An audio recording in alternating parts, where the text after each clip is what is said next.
Bonjour, nous allons travailler aujourd'hui les défenses du corps, c'est-à-dire nous allons voir comment notre corps se défend face surtout aux micro-organismes, face aux maladies infectieuses, principalement. D'accord? On y va. Les défenses du corps contre les infections, d'accord, sont surtout divisées en trois grandes lignes. La première ligne, c'est les barrières. Nous avons une barrière, un mur qui empêche le micro-organisme de traverser et de rentrer dans notre corps. C'est la première ligne de défense. La deuxième ligne de défense est une ligne cellulaire et chimique. D'accord? Nous allons avoir principalement une réaction dans l'intérieur de notre corps. Cuando el microorganismo entra en nuestro cuerpo, produce una serie de reacciones que se van a llamar respuesta inflamatoria. Esta segunda línea de defensa no es específica, ¿de acuerdo? Es decir, entre lo que entre va a hacer lo mismo.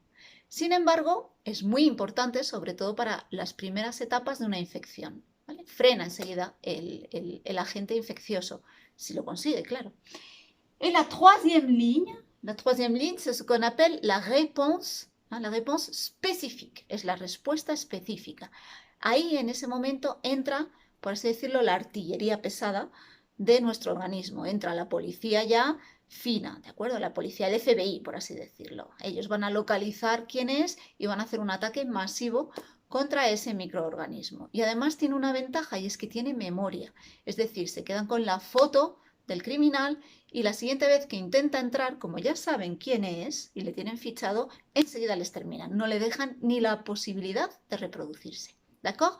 C'est le système immunitaire qui a une réponse spécifique face à l'agent infectieux.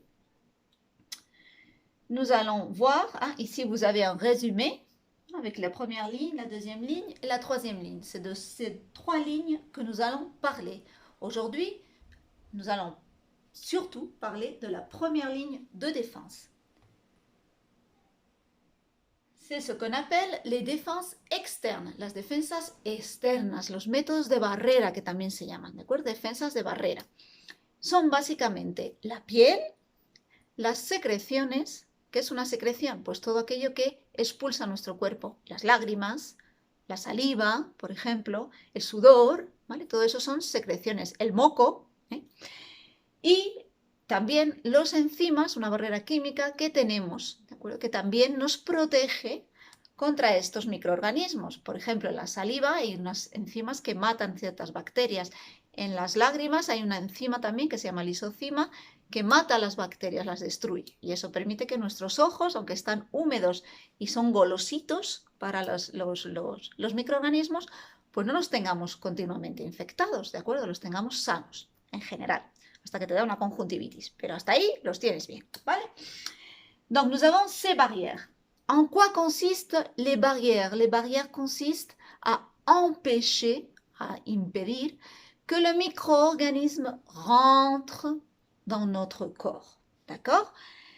La peau, la piel, además, tiene muchos bichitos viviendo sobre ella, aunque no nos lo parezca, ¿vale? Toda esta flora y fauna, es fauna más bien, que tenemos en nuestra piel se llama microbioma.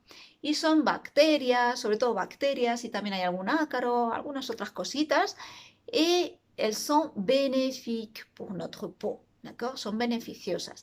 Pourquoi? Parce qu'elles sont en symbiose, elles sont toujours sur notre peau, et s'il y a une autre bactérie ou un champignon qui veut vivre sur ma peau, él ne va pas le permettre, ¿vale? También es una forma de protección, ¿de acuerdo? Es decir, que cuando un microorganismo, por ejemplo un champiñón, quiere instalarse en mi piel, no va a poder porque las bacterias y todos los bichitos que tengo viviendo en ella no le van a dejar.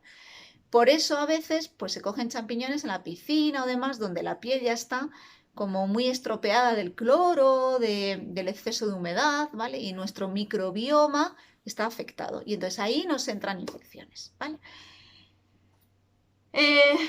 Dans les poumons et aussi dans certains tracts, en algunos tractos, en los pulmones, las células también tienen cilios que son como pelitos, y mocos, ¿vale?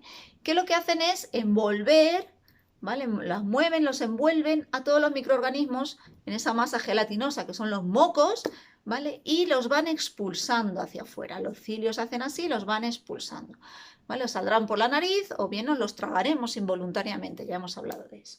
D'accord? Donc, nous avons toutes ces barrières. La sueur, el sudor, la sueur, exactement pareil. Quand nous transpirons, nous lavons, lavamos la piel con esas secreciones y también se van eliminando des micro-organismes. D'accord? Donc, tout cela, ce sont les barrières passives. Ce sont des barrières qui sont là et qui empêchent, impiden al microorganismo entrar dentro de nuestro organismo. A veces los microorganismos nos pueden producir infecciones sin entrar realmente dentro de nuestro organismo, como ocurre con algunas infecciones del tubo digestivo. D'accord? Comment ça se passe? La bactérie rentre, survit, sobrevive aux acides de l'estomac et s'installe dans notre intestin grêle, en el intestino grueso muchas veces, ¿vale? O en el intestino a secas. ¿Qué ocurre entonces? Pues que desplaza, ¿vale? Se pone en las paredes del intestino y echa de ahí a nuestra flora intestinal, la nuestra. Y entonces esas bacterias empiezan a causarnos problemas en la piel de dentro de nuestro tubo digestivo, ¿vale? Y eso hace que se nos inflame, se nos duela, no absorba bien la comida, no absorba el agua, tenemos diarrea, d'accord? Donc c'est ahí, dans ce cas-là, le microbiome est très important. C'est pour ça que, normalement, hein, quand on prend des antibiotiques ou quand on prend des médicaments qui font mal à l'estomac, mal à l'intestin, on nous recommande de manger des yaourts, de boire du lait pour rétablir notre flore, notre faune des intestins. D'accord? Après, nous passerons aux défenses internes. Mais ça, nous l'expliquerons dans la prochaine vidéo.